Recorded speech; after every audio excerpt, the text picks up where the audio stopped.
Welcome back to another video.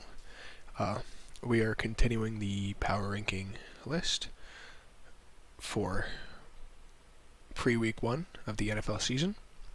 Very excited to have you guys back, and we're just going to dive right back into it. So, at number 23, I have the Carolina Panthers. The Carolina Panthers are another team that has had a great roster over the past few years, but they've just seriously struggled to find any type of resolution at the quarterback position. And I think they have finally found it this year. Last year they started out 3-1, I think it was 3-0, 3-1. They had a lot of hype behind them. They had a lot of hype behind Sam Darnold. Everyone thought Sam Darnold was going to be the guy, and they just fizzed out very fast. It just didn't work out. Christian McCaffrey was hurt, and they just fell apart pretty quickly. This offseason, they traded for Baker Mayfield, which I thought was a very underrated addition. A lot of people have begun to count Baker Mayfield out. A lot of people say he doesn't have the arm strength of a top-tier NFL quarterback. And I don't know if Baker Mayfield will ever be, top 10 quarterback in the league, but the guy is good. He played the entire season last year with a shoulder injury, and I don't know if you've ever thrown a football before, but throwing a football with a shoulder injury is not very easy. So obviously that took a lot out of his throwing power.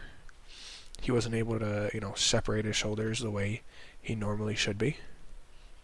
But now he's back. He's had time to recover, and he's playing his first game this season against his old team, the Browns, and we know he's a bit of a hothead, so he's had that game marked on his calendar, and he's ready to make a statement for sure. They got Christian McCaffrey back. He's healthy. It's very exciting to see for them. I'm honestly hoping that they move him to wide receiver. I don't think they're going to do that, but to add a little more length at the end of his career, backside of his career, it'd be very nice to see them move him to wide receiver. He's very talented, very skilled. He would be amazing at that position. He's already really big at catching the ball out of the backfield anyway, so it's just nice to be seeing them preserving his legs a little bit by moving him over to wide receiver. They honestly got a lot better this year through free agency. They didn't really lose a lot of talent. Whoever they lost was replaced by somebody just as good or better. They drafted quarterback Matt Corral kind of as like an insurance piece in case Baker Mayfield doesn't work out. And also, if Baker Mayfield is good but not great, he becomes like a Jimmy Garoppolo. Matt Corral can be their Trey Lance, and he could take some time to develop and hopefully be a very good quarterback for them in the future. And it's gonna be a very interesting battle as time moves forward. So very hopeful for the Panthers this year. They're another team that looks really good. And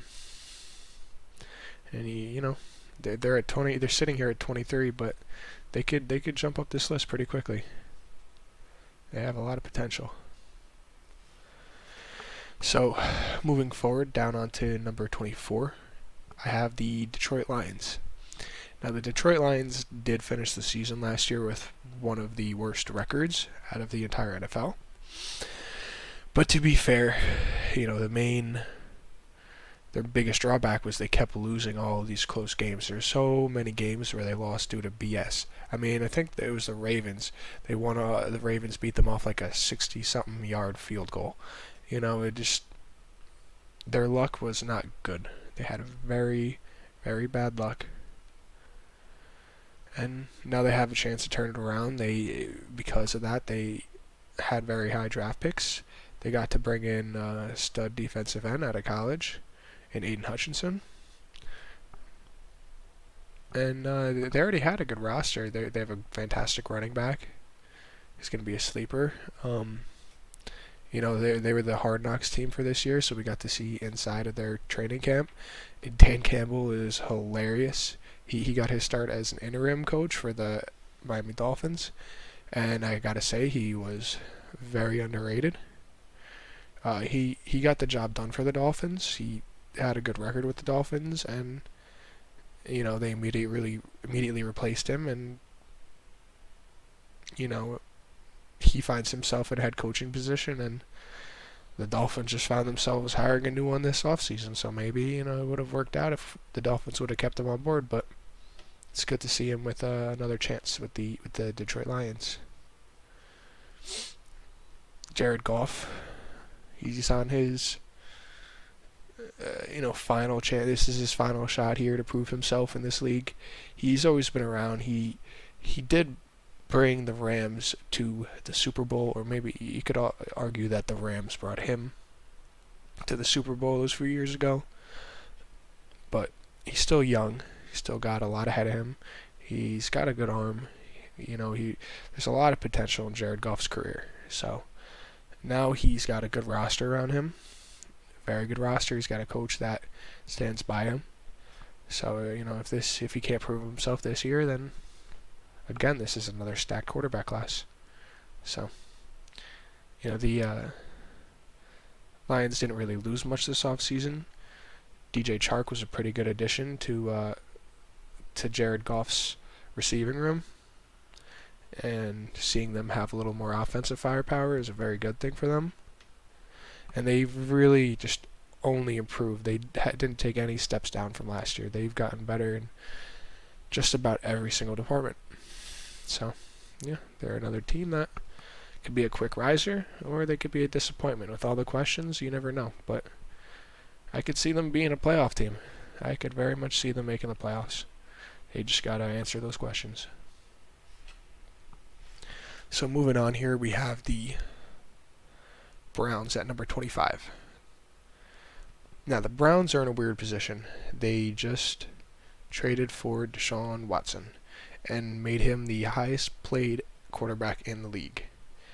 And he's not playing, the first 11 games of the season? Let me check that out. Deshaun Watson is a very, very good quarterback, but you honestly don't even know if the guy's going to get on the field for you at all with all this trouble going on. It's very much a topic I'd like to stay away from. Yes, I was right. He was suspended for 11 games. And to replace him, they have Jacoby Brissette. Now, we've all seen Jacoby Brissette play the quarterback position, and quite frankly, I think he's overrated. It goes to show how bad I think Jacoby Brissette is. He is not an NFL-level quarterback. He is not a top-tier backup quarterback. I mean, that's just my opinion, but right now, the Browns with Jacoby Brissette at quarterback, they are sitting at 25. They might have a fantastic roster around him, but at the end of the day, he's not the guy that they just paid a hefty price for, and they're not going to have that guy for 11 games. So if Jacoby Brissette could hold down the fort and win enough games for Deshaun Watson to come back, and they have a good back end of their season, this team could very much make the playoffs and do some damage. They could be one of the best teams in the whole league behind Deshaun Watson, to be completely honest. But right now, he's not playing NFL football. Jacoby Brissette is. And with Brissette at quarterback, they are absolutely number 25. And honestly, on top of all that, they lost Austin Hooper, they lost Jarvis Landry, and they lost Odell Beckham Jr.